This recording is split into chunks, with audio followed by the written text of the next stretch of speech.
Viewers, kitchen ஓரளவு clean பண்ணிட்டேன். நான் இன்றைக்கி சீக்கிரமாக பிரேக்ஃபாஸ்ட்டு சாப்பிடணுன்றதுக்காக நான் இன்றைக்கி ரைஸ் தான் செய்ய போகிறேன். அதாவது புளி சாதம் எவ்வளோ சீக்கிரமாக ரொம்ப டேஸ்ட்டாக செய்யலான்றதை பார்ப்போம். நான் ஒயிட் ரைஸ் அடுப்பில் வச்சுருக்கேன். புளி சாதம் செய்யறதுக்கு புளியை ஊற போட்டுக்கிடலாம். இதை பாருங்கள், புளி ஊற வச்சுருக்கேன். ரொம்ப டேஸ்ட்டாக, ரொம்ப குயிக்காக, செலவே இல்லாமல் சிம்பிளாக நம்ம எப்படி செய்யலான்றதை பார்ப்போம். ஒயிட் ரைஸ் பண்ணுறேன். அதுக்கு தேவையான பொருள் புளி, காஞ்ச மிளகா, கடலைப்பருப்பு, உப்பு, பெருங்காயத்தூள், மஞ்சத்தூள், இவ்வளோ தான் தேவையான பொருட்கள். இதெல்லாம் ரெடி பண்ணி வச்சுக்கிடலாம். ஒயிட் ரைஸ் ஆயிடுச்சு. நான் எண்ணெய் வச்சுருக்கேன். கடாயில் கடுகு போட்டுக்கலாம். இது சீக்கிரமாக நம்மளுக்கு அர்ஜென்ட்டுக்கு செய்யணும் போது நம்ம ஈஸி மெத்தடில் செய்திடலாம். கடுகு, கடலைப்பருப்பு, கடுகு தீஞ்சிடக்கூடாது, கூடவே எல்லாத்தையும் போட்டுக்கிடலாம்.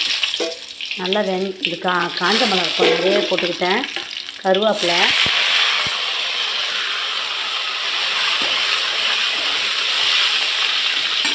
மஞ்சள் தூள்,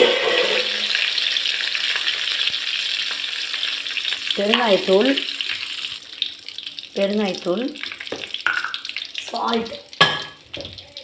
இதுக்கெல்லாம் சால்ட்டு தான் போடணும். சால்ட் மிக்ஸ் பண்ணிக்கிடலாமா? ரொம்ப டேஸ்ட்டாக இருக்கும். இந்த மாதிரி நீங்கள் சீக்கிரமாக செய்து சாப்பிட்லாம். நம்ம வெளியில் போயிட்டு வரோம், அர்ஜெண்ட்டாக வெளில போயிட்டு வரோம், இல்லை வெளியில் போகிறோம், நமக்கு வெளி சாப்பாடு ஒத்துக்காது, வீட்டிலே சாப்பிட்டுட்டு போயிடலாம், இல்லை எடுத்துகிட்டு போகலான்னும் போது குயிக்காக பசி எடுக்குது அப்படின்னு பசங்க சொல்லிச்சாங்கன்னா நம்ம உடனே செய்து முடிக்கிற சமையல் இந்த புளி சாதம் தான். கெடாமலும் இருக்கும். வெளியிலலாம் எடுத்துகிட்டு போகலாம். இல்லை, கடலைப்பருப்பு கொஞ்சம் ஒரு ப்ரௌன் கலராக வரட்டும். ஓகே, புளி ஊற்றிக்கிறேன். இப்போ இதுக்கு கொஞ்சம் கெட்டிமான பதத்துக்கு வரட்டும். ரொம்ப டேஸ்ட்டாக இருக்கும் அந்த மாதிரி புளி சாதம். நீங்கள் அந்த பொடி இந்த பொடின்னு எதுவுமே போட தேவையில்லை. பாருங்கள், இது அவ்வளோ டேஸ்ட்டாக இருக்கும். நல்லா கொஞ்சம் வத்தட்டும். கெட்டி ஆயிடுச்சா பார்க்கலாம். நல்லா கெட்டி ஆயிடுச்சு. ஸ்டவ் ஆஃப் பண்ணிடலாம். இப்போ சாப்பாடு செய்திருக்கேன் பார்த்தீங்களா, அந்த குக்கரில் இதை எடுத்து இதில் போட்டு இதை பாருங்கள், எண்ணெய் பிரிஞ்சு வந்துருச்சு பாருங்கள். இந்த மாதிரி பதத்தில் நம்ம புளி சாதத்துக்கு ஒயிட் ரைஸ் எடுத்து கிளறிடலாம்.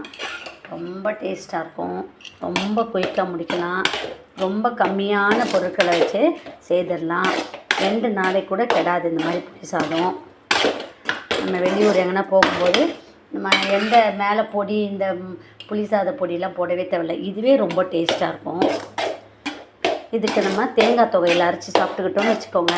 இல்லை கத்திரிக்காய் தொக்கு வச்சுக்கலாம். எது வேணாலும் தொட்டுக்க வச்சுக்கிடலாம். சுவையான புளி சாதம் தயாராகிடுச்சு. ரொம்ப டேஸ்ட்டாக இருக்கும்.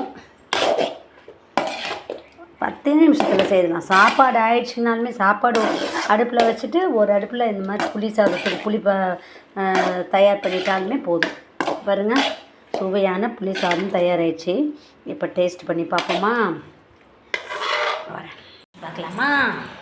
டேஸ்ட் பார்க்கலாமா? சூடாக இந்த மாதிரி செய்து சாப்பிட்டு பாருங்க. புளி சாதம் அருமை. கோயில் புளி சாதத்தை விட இது ரொம்ப டேஸ்ட்டாக இருக்குது. அது ஒரு டேஸ்ட்டு, இது வேறு விதமான நல்ல டேஸ்ட்டாக இருக்குது. நீங்களும் செய்து சாப்பிட்டு பாருங்கள். உங்களுக்கு இந்த புளி சாதம் வச்சதுன்னா செய்து பார்த்துட்டு கமெண்ட் பண்ணுங்கள். உங்களுக்கு இந்த சேனல் பிடிச்சா லைக் பண்ணுங்கள், ஷேர் பண்ணுங்கள், சப்ஸ்கிரைப் பண்ணுங்கள். ரொம்ப குயிக்காக பண்ணிடலாம். சூப்பர்.